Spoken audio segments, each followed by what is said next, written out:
welcome to Catholic Nest. So I wanted to share some resources that I've used with my children over the years to teach alphabet and beginning sounds. So at the moment I have a 10-year-old, 9-year-old, 6-year-old all reading, and then I've got a 4-year-old just learning the alphabet and a 1-year-old. So I don't usually start doing anything formal with them until they're 4 years old, and then I use the year 4 to 5 to learn alphabet and number recognition. To me, I found it the easiest way to keep on track with the reading with so many children, just to take it slowly over a year, just teaching them those bits as they're tagging along with lessons, so that by the time they're school age at 5, they're ready to start CVC words and their reading journey. So my 4-year-old, up until Christmas really, all she did during lesson time was just busy boxes, different play setups, play trays, and it's only really since Christmas that she's been really eager to learn, and she's been asking to join in with what we do. She's really excited every time she gets a bit of work to do at the table, because she feels like she can join in with her big brothers and sister. So it's worth waiting till they're ready, because then you get the willingness and the eagerness to learn, and they'll enjoy it more than if they're forced too young. So even now, her little lessons are very short. As soon as she's had enough, I stop. She started a little bit later with the alphabet than the others because I didn't feel like she was ready to engage with that, so I just waited a bit, and that's fine. I'll just take it at her pace and we'll do it nice and slow. So one thing that's working nicely with her is this little setup. So I have a few of these boxes, and they're really good for storing things as they stack really nicely. You can fit about, I think it's about 3 or 4 in one of the IKEA cubes. So in here I've just got some green rice, and I've got these plastic sensory letters from Learning Resources. They're nice because they can do the tracing on them.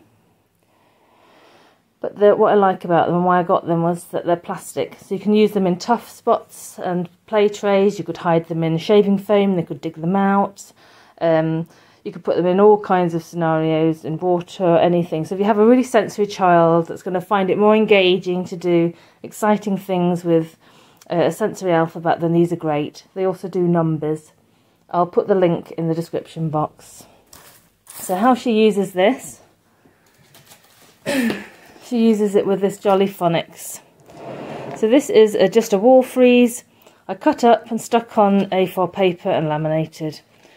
So I use the Jolly Phonics initially when teaching the alphabet, because it gives a sound, it gives a picture, and there's a little story that goes with it. And if you want to use the workbooks and things, then you can sort of reinforce it that way. So they have some good resources. So she'll just look at it, she'll say what it is, and then she'll look for the letter in here. She'll do that with the whole thing.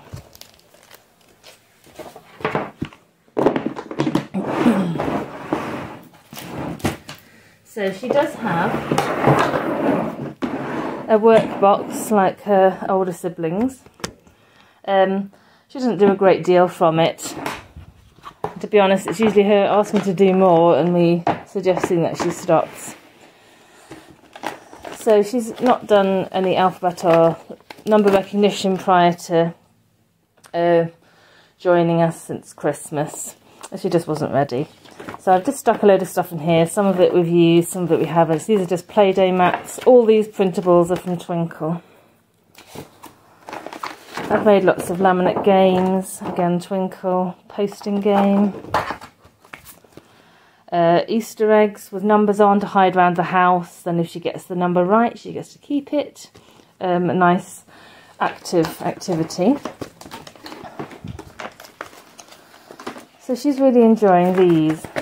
It says workbook, but it's so basic you can barely call it one. It's just a little booklet per letter, and you just circle them. Circle the ones that start with the, colour in the bear, draw something that begins with B, and then do a tracing over the thing that starts with B. So it's like that for each letter of the alphabet.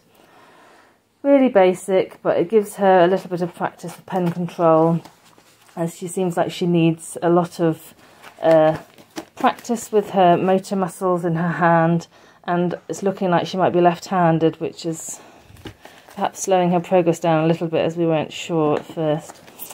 So we're just taking her time and using these. So we're coupling that with this board. This was from TheBookPeople.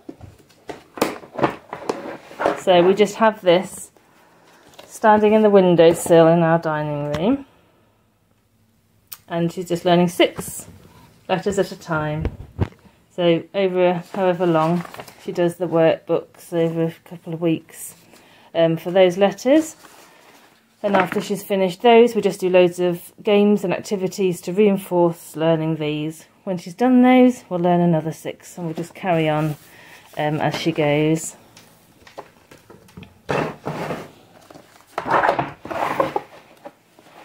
So also in her box, she has this daily flip.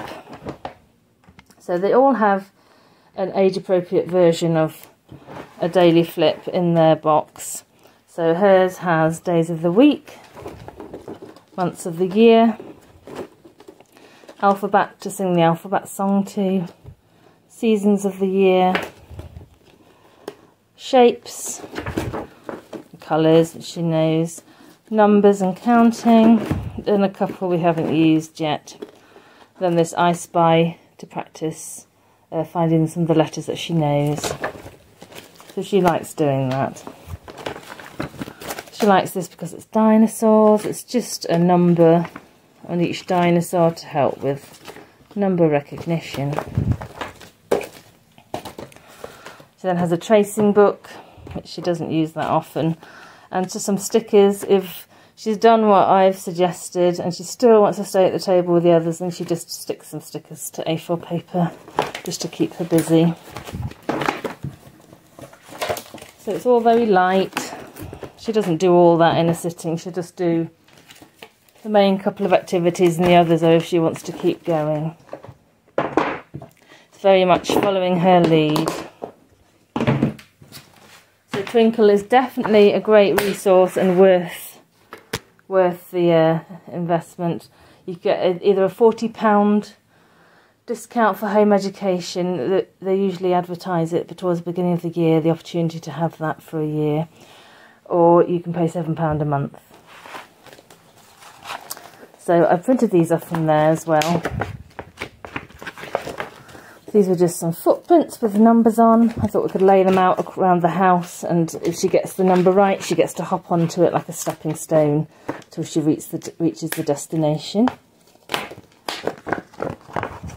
These are just some little cards for loose parts for numbers. Thought she could use them in the garden to copy, or use them with just some little loose stones and bits and bobs. We have Numicon, so I printed these off that she could match the Numicon frame to the card and count them to find out which number it was and line them all up. And this is one where she lays out the letters, and she'll have to find the picture that starts with A to put on there, and she can basically alphabet sorting first sounds. So that's just some little games that we can use to reinforce. We also have this, which is a LeapFrog game. It's just basically, I liked it because it said the letter and the sound. So she could use it to remind herself of which is which.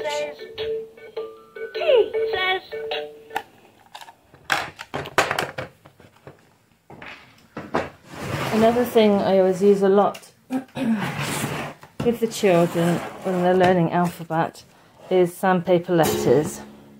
Now these are some good quality ones from Abdorbant Minds Montessori. Bought them years ago when my eldest was 4. And since then there have loads of much more affordable versions on the market from different sources, eBay, Amazon, any sort of educational store. So there's lots of cheaper alternatives, but they're really nice and it can be used in many ways. So we have the uppercase and the lowercase. So they have sandpaper letters on, for anyone who hasn't seen, and you can use them to trace while you're saying the sound of the letter. Or sometimes we use them in a tray with the salt or sand poured in, and she traces the letter. So I liked both because then they could play matching them up. We put Mummy Sir and Baby Sir, and we match them up and play games with them.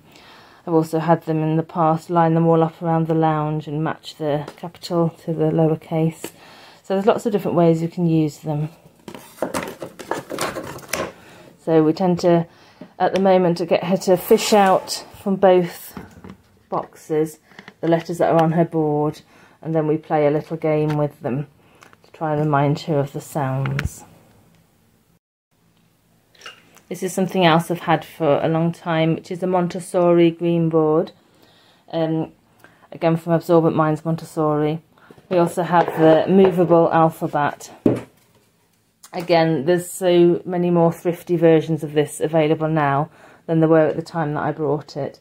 You can even get magnet letters that are the same colour code, and you can get little wooden craft ones that you can paint yourself, so no need to pay out. This is like a chalkboard, which is really good. I think it was 2 for $15 when I bought them, but that was a long time ago. So all I do with this is I'll use something for her to copy, to find to put it on the line, or to copy out from her board and find the right ones, or from the sandpaper letters, or from her Jolly Phonics flip. So different things, just getting her to find the letters and just familiarise with them. To be honest, I use them more when they get to CVC stage with the pink cards from the Montessori series. I don't tend to use them as much with the alphabet. And lastly, I have the Montessori sandpaper numbers, which I've just put in an old wooden food box that I had lying around. So I use these in sort of Montessori ways. You can number order, or you can line the amounts up. Currently in the wrong order. And you can literally use anything. I've just got some glass pebbles here, so lay out in front of them the amounts. So we use that with anything. It could be animals, it could be pebbles, counters, toys. She's been using it with some little laminated rabbits because she's been quite into rabbits for the last term. So that's it. So that's some resources that we use for alphabet and learning numbers and beginning maths. So it really depends on the child what we use. They've all been quite different learners. My current 4-year-old is much more sensory and much more full of energy than her older sister, who was quite studious. So I'm kind of going back to how I taught one of her brothers, which was much more visual and hands-on and activity-based, rather than as much at the table, as much as she is enjoying sitting at the table at the moment. So I'll put as many links as I can in the description box. Thank you for watching, and please do consider subscribing to support my channel. Thank you very much.